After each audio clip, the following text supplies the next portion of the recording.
range is the Feller rake swather, alternative terminology range, and offers us some very nice features in a swather range, and some rather unique and easy ways to set it up compared with a lot of the competition.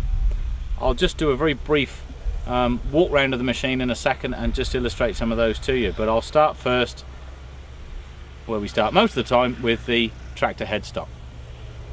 The TS671. This rake shares commonality of components with the other two larger models, notably the 801 and the 880 models.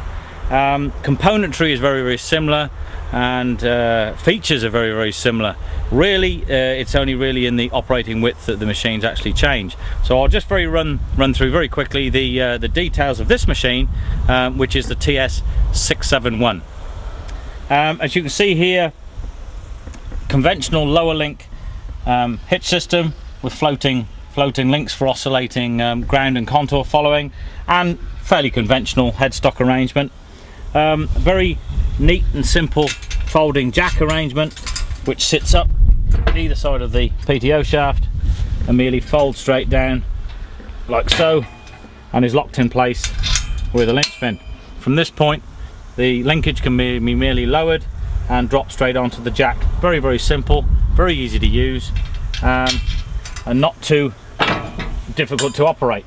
As I say, folds up out of the way for ease of use, and well out of the way of the crop, and is locked in place by exactly the same pin. The purposes of this method of attachment is that it provides us with a mechanism to positively steer the rear axle, and obviously with any swather it is certainly very beneficial that the machine tracks as near as possible to the row of the tractor, and therefore makes the baling operation very much simpler and easier without cutting corners.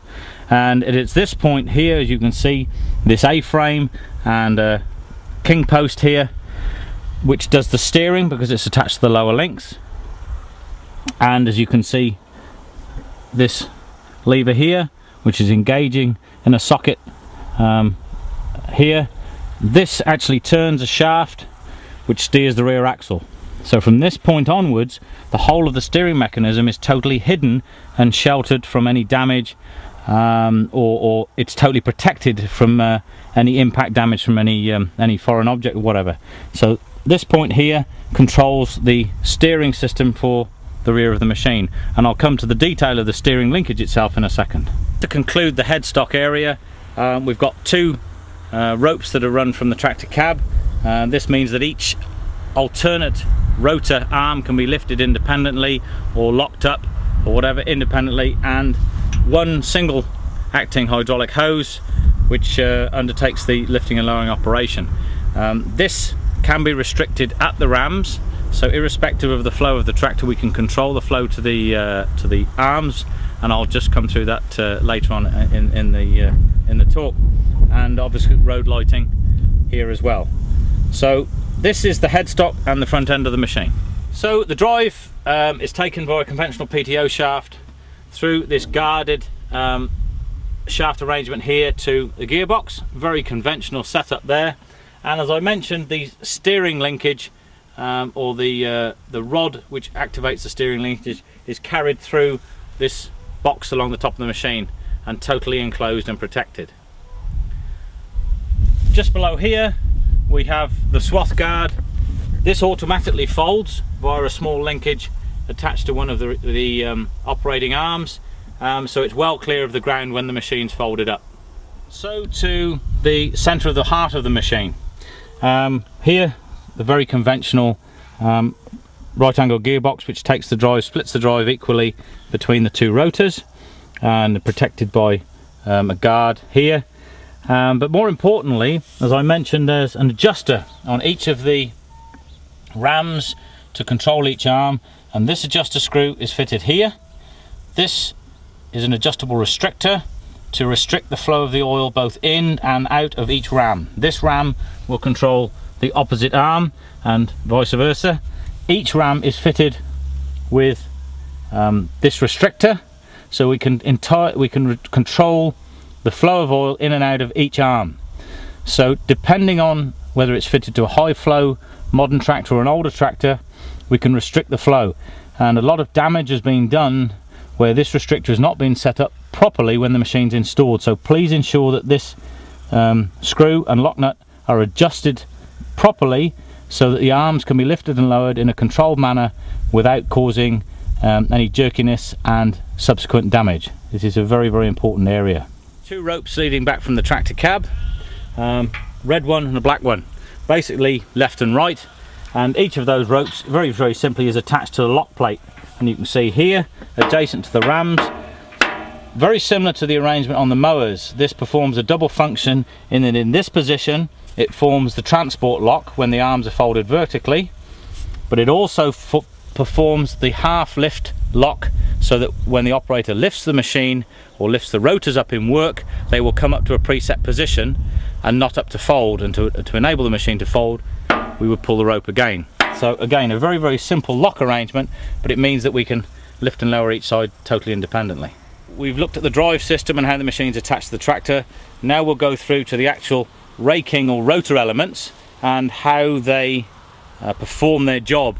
And let's face it, as a rake we want something that is both gentle on the crop but very, very thorough in its raking operation, and in this we can control the formation of the swath, the width of the swath and the actual profile of the swath.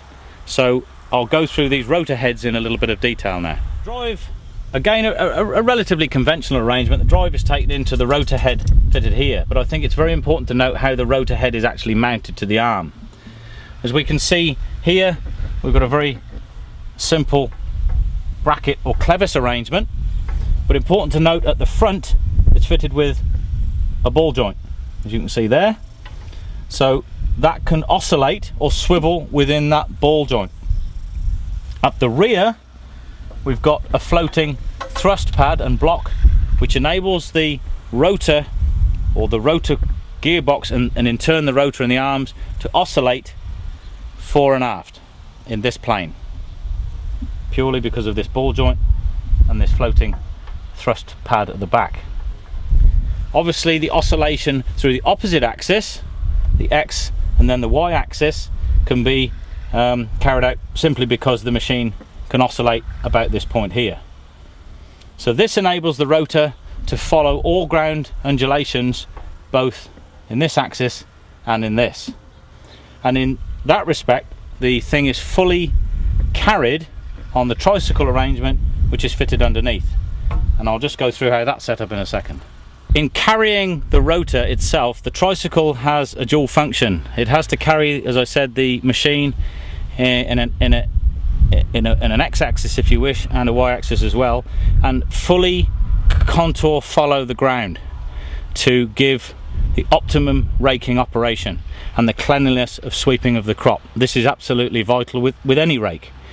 With the Feller TS range, the front part of the tricycle is set up with this cam arrangement, and we've got an eccentric axle here, a very simple pinch bolt setup, Tommy bar hole here, and an eccentric cam arrangement. And obviously by turning this shaft with a Tommy bar, we can therefore lift or lower the front of the tricycle in relation to the ground, and this will determine the point at which the tines hit the ground in relation to the rear. It will not control the overall height of the machine. That is the function of the center adjuster, as you see here, which is operated by the height adjusting handle, and which merely operates a screw arrangement in the middle here which lifts and lowers the rotor off the ground. What I'm looking at here with the tricycle setup is merely the operation of setting the tricycle so that it follows the ground perfectly, not necessarily its overall operating height. That is the function of the adjusting handle.